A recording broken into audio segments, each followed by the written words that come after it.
மஹிந்தவை விட அதிக பாதுகாப்பு அனுரவுக்கு தொடரும் விமர்சனங்கள். ஆட்சி மாற்றம் திடீரென நடக்கலாம். மொட்டுவின் பேச்சாளர் சஞ்சீவ எதிரிமான அதிரடி கருத்து. தமிழ் அரசியல் கைதிகளின் விடுதலை தொடர்பில் நீதி அமைச்சர் வழங்கியுள்ள உறுதிமொழி. அக்டோபர் 1 பேரிடியாகும் இலங்கை அரசின் அறிவிப்பு. எரிபொருள் விலை மாற்றம் தொடர்பாக வெளியான அறிவிப்பு. கொலை வழக்கில் இருந்து தப்பித்த முன்னாள் பிரதி அமைச்சருக்கு மீண்டும் கடும் சிக்கல். எட்டப்படாத உடன்பாடு இன்று முதல் நடைமுறையாக போகும் அமெரிக்க வரி. அரசு ஊழியர்களின் சம்பளம் தொடர்பில் வெளியான மகிழ்ச்சி தகவல்.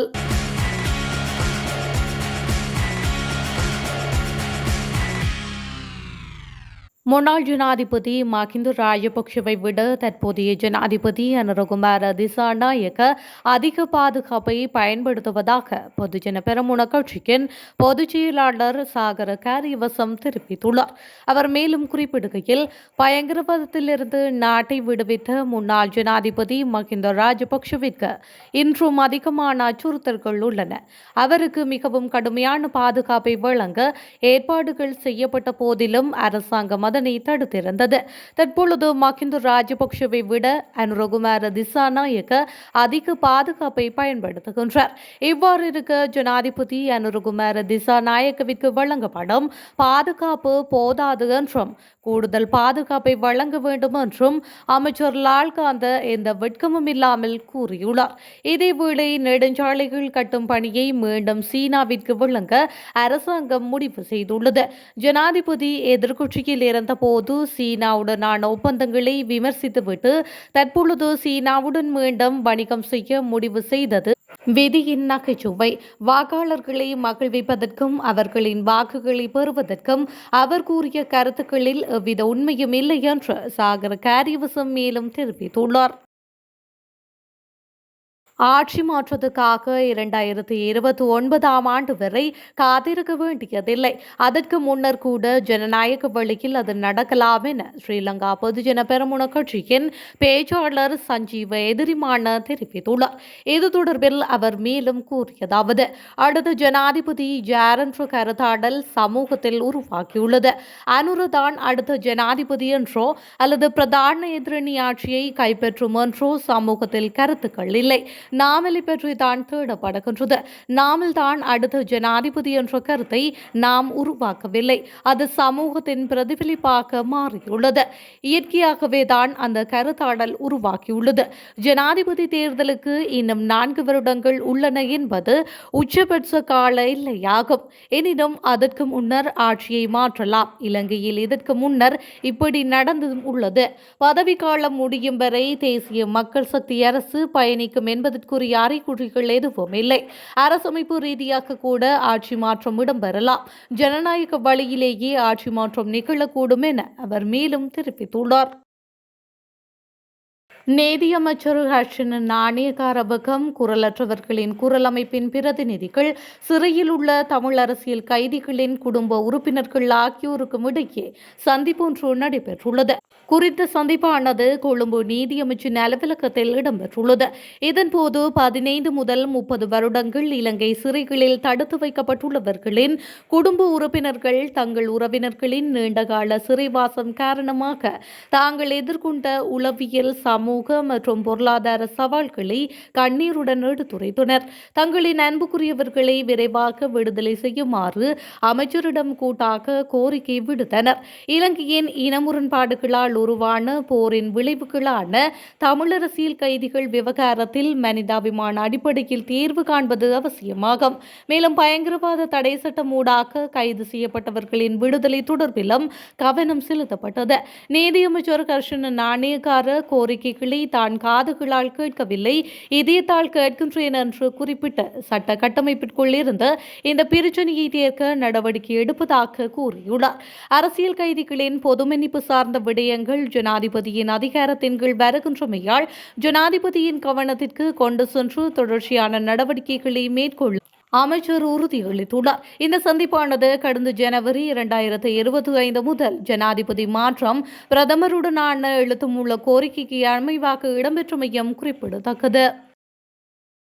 ஆகஸ்ட் மாதத்திற்கான எரிபொருள் விலையில் எந்த மாற்றமும் இருக்காது என்று இலங்கை பெட்ரோலிய கூட்டுத்தாபனம் அறிவித்துள்ளது. எரிபொருள் சில்லறை விலைகளில் மாதாந்த திருத்தம் செய்யப்படுவதற்கு இணங்க இந்த அறிவிப்பு விடுக்கப்பட்டுள்ளது. இந்த நிலையில் கடந்த ஜூன் மாதம் 30ஆம் தேதி மேற்கொள்ளப்பட்ட எரிபொருள் விலையில் திருத்தங்களின்படி தற்பொழுது லங்கா ஒக்டோ டீசல் 1 லிட்டரின் விலை 289 ரூபாவாக பதிவாகியுள்ளது. மண்ணெண்ணெய் 1 லிட்டரின் விலை 185 ரூபாவாக பதிவாகியுள்ளது.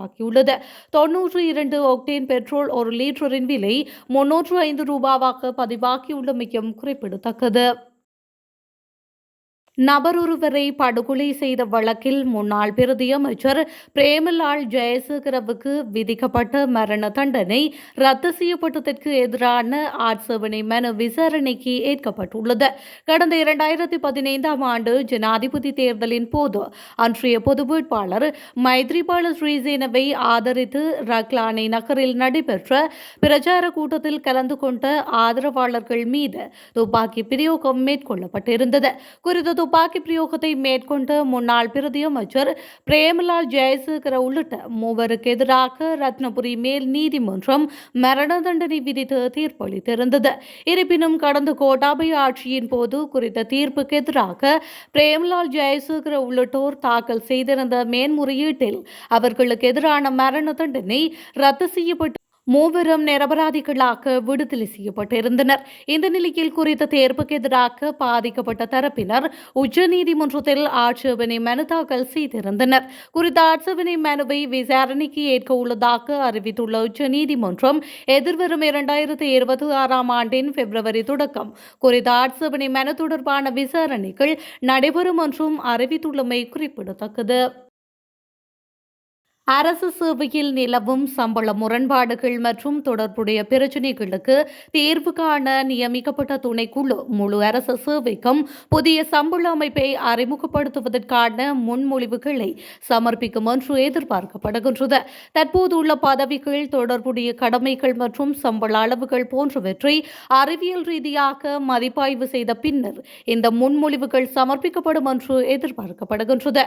அரசு சேவையில் நிலவும் சம்பள முரண்பாடு மற்றும் தொடர்புடைய பிரச்சினைகளுக்கு தீர்வு காணும் நோக்கில் நாடாளுமன்ற உறுப்பினர் சந்தன சூர்யாராட்சி தலைமையில் பொது நிர்வாகம், மாகாண சபைகள் மற்றும் உள்ளூராட்சி அமைச்சு ஆலோசனை குழுவின் கீழ் ஒரு துணைக்குழு சமீபத்தில் நியமிக்கப்பட்டது.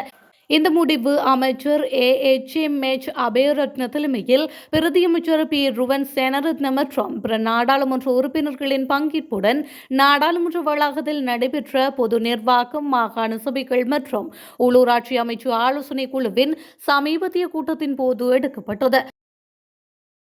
இலங்கையில் இருந்து அமெரிக்காவிற்கு ஏற்றுமதி செய்யப்படும் பொருட்களுக்கு இன்று முதல் மேலதிகமாக 30% பரஸ்பர வரி விதிக்கப்பட உள்ளதால் இலங்கையின் ஏற்றுமதி துறை அமெரிக்க சந்தையில் கடுமையான சவாலை எதிர்கொள்ளும் என்று எதிர்பார்க்கப்படுகின்றது.